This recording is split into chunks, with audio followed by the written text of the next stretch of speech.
welcome back to the channel. Man, I am on the road headed to the Chrysler Training Center.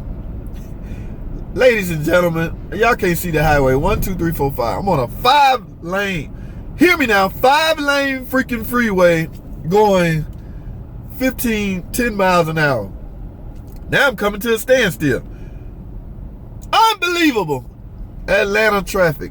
Anyway, let me cover a point. Couple of questions I get on my YouTube channel from a subscriber. All right, I love answering questions from subscribers. If you're not subscribed, would you be so kind to please subscribe to the channel and click the notification bell? Now, what I want to talk about is, man, you guessed it, man. This subject keep coming up. This topic keep coming up. The 3.6 liter Pentastar engine ticking noise. Okay, now I'm not gonna say I was under the impression, but I have been saying a lot that most of those problems come from the earlier build. But there's some 2015s and 2016 rolling into the shop with valve train noise. You know, I can't sit here and tell y'all those year models do not have problems, but I can sit here and tell y'all, with me being working at a dealer, I hardly ever see the third generation 3.6 Pentastar engine with problems. Okay, and the second generation, they just here and there, they in spurts, so it happens. Okay, parts are made by man, and parts will fail, and you know, manufacturers will learn from their mistakes and they will correct them, guys. So it's a learning curve. Every car manufacturer goes through this. Do not just badge and dog out Chrysler or Dodge because there's a known problem with one of their products. Mazda goes through this. GM goes through this. Ford, everybody goes through this. Okay? Again, it's a learning curve. Especially a first-year product car. Okay? That van, that 3.6 Pentastar showed up, debuted in 2011. At the time, it was the top of the line. Okay? Sure, in 2012, there was plenty of recalls for the 2011 model. They learned from mistakes they made in 2011, and they brought all the corrections to 2012. The 2012 problems showed up with it. In 2013, they brought along the 2011 and the 2012 model and incorporated all the things that they learned from those year models into the 2013. So it gets better and better and better is my point. All right, so guys, there's no need to dog out the 3.6 Pentastar engine. Okay, I heard one guy go so far as to say that is the specs. I'm talking about the specs, the horsepower and all that. That is borderline a high performance engine. I read a guy talking about that. He's like, you'd be surprised. He throws numbers out there. I can't remember the numbers. I'm not a real numbers guy, but he throws numbers out there as far as the horsepower. He said, guys, this is really a high performance engine, okay? I mean, while y'all crying about little simple stuff like valve train, and some people get upset when you belittle their concerns. I never belittle anybody concern because they obviously have a concern. But he was like, you know, things gonna happen, guys. Just stop dogging out the 3.6 Pentastar engine. All right, let me get on with it. But first, man, I done rambled on for 4 minutes. Let me go to a quick ad break. Guys, understand these ad breaks. I have to take them, and I need to take them in order for the channel to grow. So if you would please be so patient to let, I can't say that, but I will be right back. I'm gonna go to the ad break. I'm gonna come back. We're gonna talk about the ticking noise and the different types of tick you may get on the 3.6 Pentastar engine when I get back.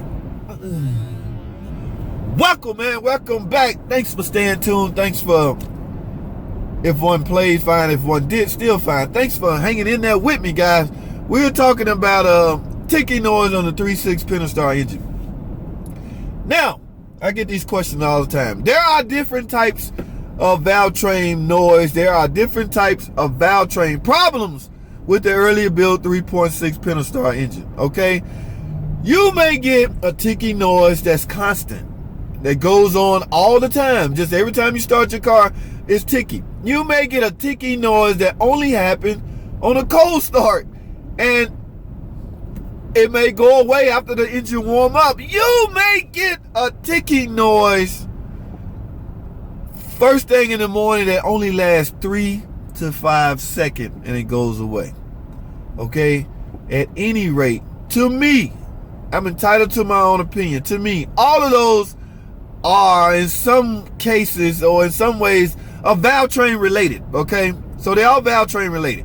Now, it's up to you if you'll do it yourself or you work at a shop. I have mechanics actually watch the channel, and you know, I love when other mechanics get something out of it. Then we got another ad break. I'll be back. We're gonna complete this ticking noise problem or this ticking noise discussion.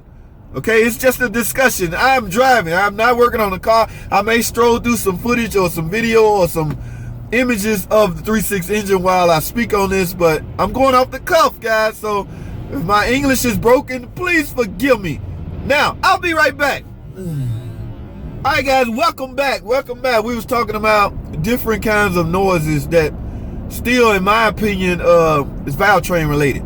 Now, we spoke on the 3 to 5 second ticking noise first thing in the morning, and it goes away. Ladies and gentlemen, that to me is valve train. In other words, your valve covers will have to come off and your valve train will have to be inspected at any rate, no matter if the noise lasts 3 or 5 seconds first thing in the morning or constantly.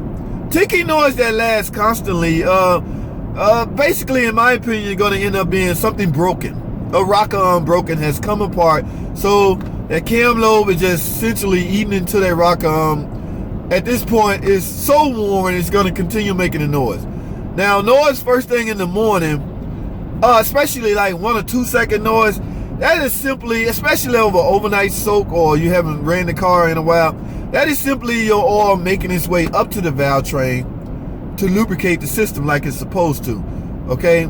That is a semi-valve train problem. I mean, if you this is what happened on any car. So if your car is parked for a month and you finally go start it, yes, you will hear a ticking noise in the beginning. But for those of you that's not in that position, I mean, you simply wake up in the morning, start your car for 3 to 5 seconds, there's a ticking noise.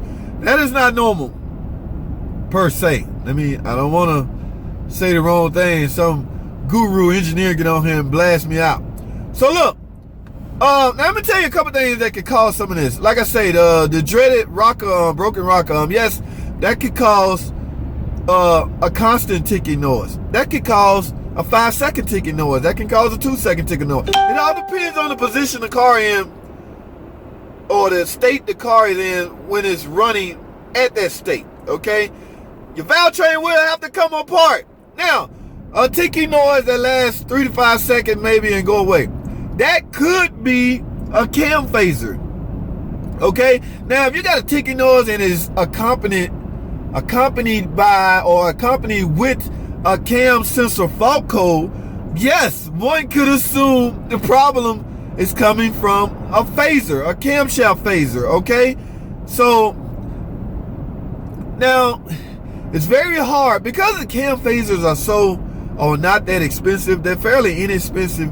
When you go in and do valve train work, guys, if you find out your camshafts lobes are good and you're going to reuse your camshaft, me personally, especially after 100,000 miles, I would go in with brand new camshaft phasers. Okay, they could cause your noise. They could be the problem of your noise. That camshaft phaser can cause a lot of issues unknown to the driver or the mechanic, because it will appear to be normally working when it comes into the shop, but it could be intermittently coming apart and just be throwing cam sensor codes, throwing all kinds of codes, making weird noises when you first started. So do not leave out diagnosing or inspection. It's hard to inspect it because it's just one solid piece. Now I've seen one, the spring just came apart and that was obviously fail. I've seen a couple of those, but you may not be so lucky. So if you're having constant camshaft sensor problems, you may want to look into getting new cam phasers. If you have ticking noise that only lasts, come and go in spurts, you may want to look into your cam phasers. I'm talking to the DIY guys and I guess other shops. Man, everybody's not a DIY person on this 3.6, guys. We will be dealing with timing when you talk about phasers. So if you're not familiar with the timing setup, I highly recommend, or I highly ill-advised. I highly think you shouldn't be doing it, especially on the rear cylinder head of a minivan. That can get very complicated. You need special tools. I have a video I've already recorded. I just need to edit it. I'm going to show you the special tools and how to use those. But if you're not familiar with that timing setup or how to replace camshaft phasers, because it's different than just partially lifting up a camshaft and sticking little rockers in there. It's getting technical. I mean, it's hard to see back there. So everybody's not fit for this, guys. So be mindful of that. You don't want to start repairs on a 3.6 engine, get out of whack and have to tow that van to a shop to get properly put back together. You don't want to be in that category. So I'm going to end this video on that note, guys. Ticking noise could very well be coming from camshaft phasers. They make ticking noise. They are unique. They are unique in what they do. Okay, it's pretty amazing how technology has changed to. I've been around for a minute, so I've seen the industry evolve. So it's pretty unique, all right, and it's pretty fascinating on things they can do with such parts as a camshaft phaser. So I'm gonna end this video, man. Thanks for watching. Comment and subscribe if you're not already subscribed, and give the video a thumbs up. I heard that helps a lot. I should have been saying this a long time ago. Give the video a big thumbs up, and I appreciate you watching, guys. I'll see y'all in the next video.